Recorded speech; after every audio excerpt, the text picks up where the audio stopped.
ಹಾಗಂದ ಮೇಲೆ ಸೋಲು ಗೆಲುವು ಎರಡೂ ಇದ್ದಿದ್ದೆ. ಮಾಡಿದ ಅಷ್ಟು ಯುದ್ಧಗಳಲ್ಲಿ ಗೆಲ್ಲೇಬೇಕು ಅಂತ ಯಾರಾದರೂ ಭಾವಿಸಿದರೆ ಅದು ಮೂರ್ಖತನ ಆಗುತ್ತೆ ಅಲ್ವಾ? ಖಂಡಿತ ಇಲ್ಲ.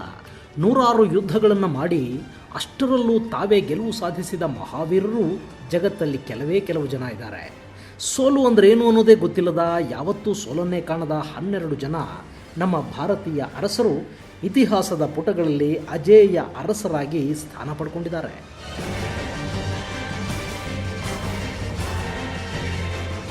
ಹಾಗಾದರೆ ಯಾರಿಂದನೂ ಸೋಲಿಸಲಾಗದ ಆ ರಾಜರು ಯಾರು ಅನ್ನೋದನ್ನು ನೋಡೋಣ.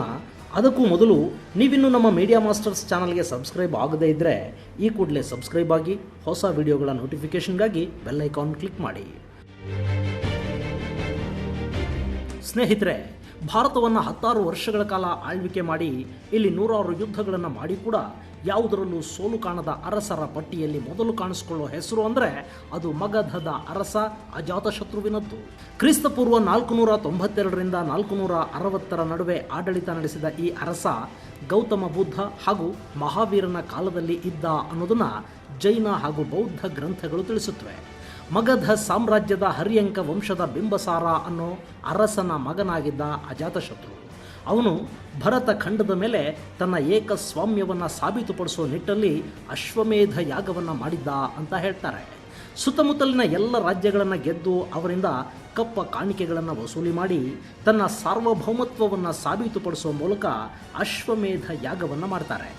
ಯಾಗಾಶ್ವವನ್ನು ಯಾವುದೇ ರಾಜ ಕಟ್ಟಾಕಿದರೆ ಅವನು ಅಶ್ವದ ಮಾಲೀಕನೊಂದಿಗೆ ಯುದ್ಧ ಮಾಡಬೇಕು. ಸೋತರೆ ಸಾಮಂತನಾಗಿ ಬಾಳಬೇಕು. ಗೆದ್ದರೆ ಕುದುರೆ ಅವನದ್ದಾಗತ್ತೆ, ಯಾಗ ನಿಂತು ಹೋಗುತ್ತೆ.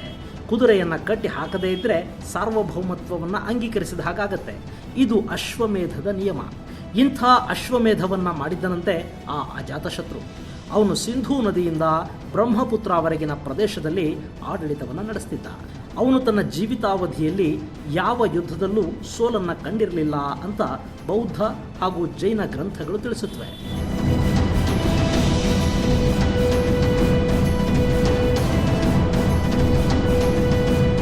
ಇನ್ನು ಸೋಲರಿಯದ 2ನೇ ಅರಸ ಚಂದ್ರಗುಪ್ತ ಮೌರ್ಯ. ನಂದವಂಶದ ಆಳ್ವಿಕೆಯನ್ನು ಮುಗಿಸಿದ ನಂತರ ಚಂದ್ರಗುಪ್ತ ಮೌರ್ಯ ಇಡೀ ಭಾರತದ ಸಾರ್ವಭೌಮನಾಗಿ ಮೆರೆದಾಡಿದ್ದ. ಅವನ ಜೊತೆ ಚಾಣಕ್ಯನಂಥ ತಂತ್ರ ನಿಪುಣನಿದ್ದ ಕಾರಣದಿಂದ ಚಂದ್ರಗುಪ್ತನಿಗೆ ಯಾವ ಯುದ್ಧದಲ್ಲೂ ಸೋಲಾಗಲೇ ಇಲ್ಲ. ಅವನು ರೋಮ್ನ ಅರಸರ ಜೊತೆ ಕೆಲವೊಮ್ಮೆ ಯುದ್ಧ ಮಾಡಬೇಕಾಗಿ ಬಂತಾದರೂ ಅಲ್ಲೂ ಅವನಿಗೆ ಸೋಲಾಗಲಿಲ್ಲ. ಚಂದ್ರಗುಪ್ತನನ್ನು ಅಖಂಡ ಭಾರತದ ಮೊಟ್ಟ ಮೊದಲ ಚಕ್ರವರ್ತಿ ಅಂತ ಕೂಡ ಕರೀತಾರೆ. ಅವತ್ತು ಚಂದ್ರಗುಪ್ತ ಸ್ಥಾಪಿಸಿದ ಮೌರ್ಯ ವಂಶ 3 ತಲೆಮಾರುಗಳ ಕಾಲ ಭಾರತವನ್ನು ಆಳಿತು. ದೇವನಾಂಪ್ರಿಯ ಅಶೋಕ ಮೌರ್ಯ ವಂಶದ 3ನೇ ಅರಸ. ಅವನು ಕೂಡ ಅದ್ಭುತ ಆಡಳಿತವನ್ನು ಕೊಟ್ಟಿದ್ದ.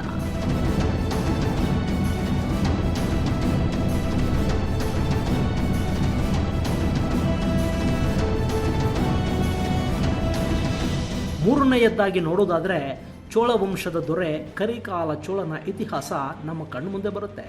ಕರಿಕಾಲ ಚೋಳ ಕ್ರಿಸ್ತಪೂರ್ವ 142ರಲ್ಲಿ ಆಳ್ವಿಕೆ ಮಾಡಿದ್ದ. ಅವನು ಕಾವೇರಿ ನದಿಗೆ ಕಲನೈ ಆಣೆಕಟ್ಟನ್ನು ಕಟ್ಟಿಸಿದ್ದ ಅಂತ ಕೂಡ ಇತಿಹಾಸ ಹೇಳುತ್ತೆ. ಅಂಥ ಕರಿಕಾಲ ಚೋಳನನ್ನು ಚೋಳ ವಂಶದ ಮೊದಲ ಚಕ್ರವರ್ತಿ ಅಂತ ಹೇಳ್ತಾರೆ. ಕರಿಕಾಲ ಚೋಳ ಪಾಂಡ್ಯರು ಹಾಗೂ ಚೇರರ ವಿರುದ್ಧ ಗೆಲುವು ಸಾಧಿಸಿದ್ದ ಅಂತ ಹೇಳಲಾಗತ್ತೆ. ಈ ಕರಿಕಾಲ ಚೋಳ ತಾನು ಮಾಡಿದ ಯಾವ ಯುದ್ಧದಲ್ಲೂ ಸೋಲನ್ನೇ ಕಂಡಿರಲಿಲ್ವಂತೆ.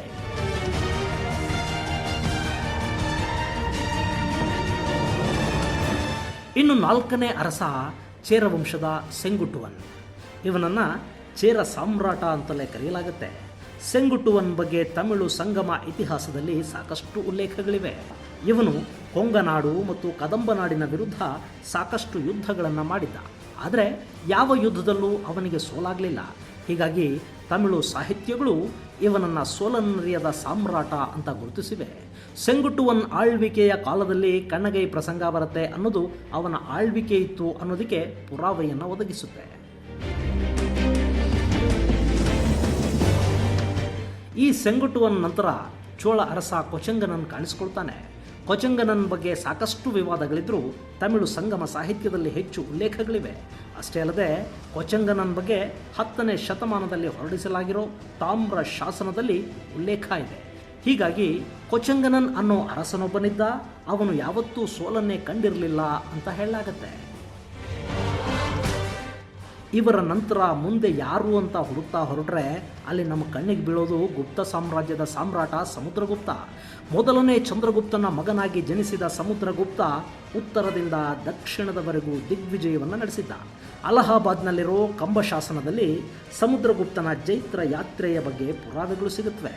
ಕ್ರಿಸ್ತಶಕ 350ರಿಂದ 375 ನಡುವೆ ಆಳ್ವಿಕೆ ನಡೆಸಿದ್ದ ಸಮುದ್ರಗುಪ್ತ ಕಾಶ್ಮೀರದಿಂದ ಕಾಮರೂಪದವರೆಗೆ ಹಾಗೂ ನೇಪಾಳದ ಗಡಿಯಿಂದ ಕಂಚಿಯವರೆಗೆ ತನ್ನ ಸಾಮ್ರಾಜ್ಯವನ್ನು ವಿಸ್ತರಿಸಿದ್ದ. ಇಷ್ಟು ದಂಡಯಾತ್ರೆಗಳನ್ನು ಮಾಡಿದರೂ ಕೂಡ ಸಮುದ್ರಗುಪ್ತನಿಗೆ ಸೋಲೆ ಎದುರಾಗಲಿಲ್ಲವಂತೆ. ಸಮುದ್ರಗುಪ್ತನಿಗಿಂತಲೂ ಮೊದಲೇ ಮತ್ತೊಬ್ಬ ಚೋಳ ಅರಸ ರಾಜಸುಯಂ ವೆಟ್ಟ ಪೆರುನಾರ್ಕಿಲಿ ಹಾಗೂ ಪಾಂಡ್ಯ ಸಾಮ್ರಾಟ ನೆಡುಂಚುಳಿಯನ್ ಸಹ ಸೋಲನ್ನ ಅರಿಯದ ಅರಸರು ಅಂತ ಗುರುತಿಸಿಕೊಂಡಿದ್ದಾರೆ. ಇನ್ನು ಕರ್ನಾಟಕದ ಮಟ್ಟಿಗೆ ಈಗ ಹೇಳುವ ಸಾಹಸಿಯ ಕಥೆ ಅತ್ಯಂತ ಮಹತ್ವದ್ದು.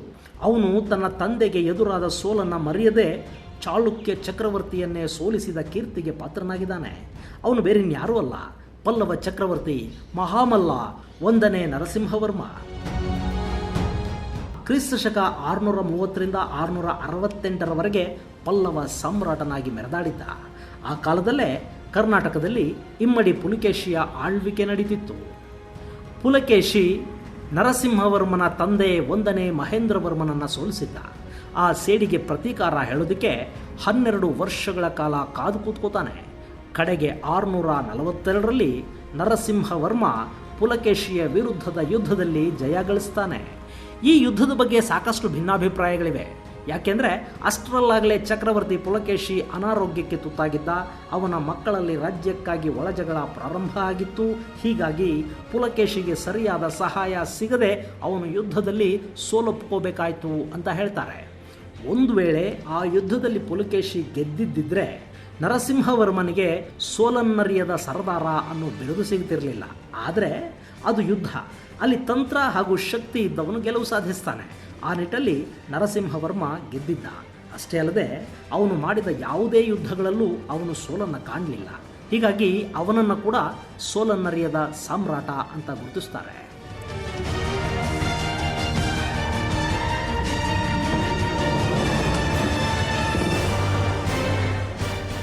ನರಸಿಂಹವರ್ಮನ ಜೊತೆಯಲ್ಲೇ ಅವನ ಜೊತೆಗಿದ್ದ ನಯನಾರ್ ರಾಜಸಿಂಹ ಕೂಡ ಈ ಪಟ್ಟಿಯನ್ನು ಸೇರ್ತಾನೆ. ಪಲ್ಲವ ಅರಸನಾಗಿದ್ದು ಶಿವನ ಆರಾಧಕನಾಗಿದ್ದ ರಾಜಸಿಂಹ ತಾನು ಮಾಡಿದ ಯಾವ ಯುದ್ಧಗಳಲ್ಲೂ ಸೋಲನ್ನು ಕಂಡಿರಲಿಲ್ಲವಂತೆ. ಇನ್ನು 10ನೇ ಶತಮಾನಕ್ಕೆ ಬಂದರೆ ಅಲ್ಲಿ ನಮಗೆ ಇಬ್ಬರು ಮಹಾಪರಾಕ್ರಮಿಗಳ ಬಗ್ಗೆ ಮಾಹಿತಿ ಸಿಗುತ್ತೆ. ಅವರಿಬ್ಬರು ಅಪ್ಪ ಮಕ್ಕಳು ಅನ್ನೋದು ಇನ್ನೊಂದು ವಿಶೇಷ. ಹೌದು, ಚೋಳ ಸಾಮ್ರಾಟರಾದ ರಾಜರಾಜ ಚೋಳ ಮತ್ತು ರಾಜೇಂದ್ರ ಚೋಳ ಇಬ್ಬರೂ ಕೂಡ ತಾವು ಮಾಡಿದ ಯಾವ ಯುದ್ಧದಲ್ಲೂ ಸೋಲನ್ನು ಕಾಣಲಿಲ್ಲ. ಅದರಲ್ಲೂ ರಾಜೇಂದ್ರ ಚೋಳನಂತೂ ಅಪ್ಪನನ್ನೇ ಮೀರಿಸಿದ ಮಗ ಅಂತ ಪ್ರಖ್ಯಾತಿಯನ್ನು ಪಡೆದಿದ್ದಾನೆ. ಅವನ ದಂಡಯಾತ್ರೆಗಳು ಸಮುದ್ರವನ್ನು ದಾಟಿ ಶ್ರೀಲಂಕಾ, ಇಂಡೋನೇಷಿಯಾ, ಕಾಂಬೋಡಿಯಾ, ಮಯನ್ಮಾರ್ಗಳಲ್ಲಿ ಕೂಡ ನಡೆದಿದ್ವು. ಅಲ್ಲೆಲ್ಲ ಯುದ್ಧ ಮಾಡಿದರೂ ರಾಜೇಂದ್ರ ಚೋಳ ಸೋಲನ್ನಂತೂ ಕಾಣಲಿಲ್ಲ.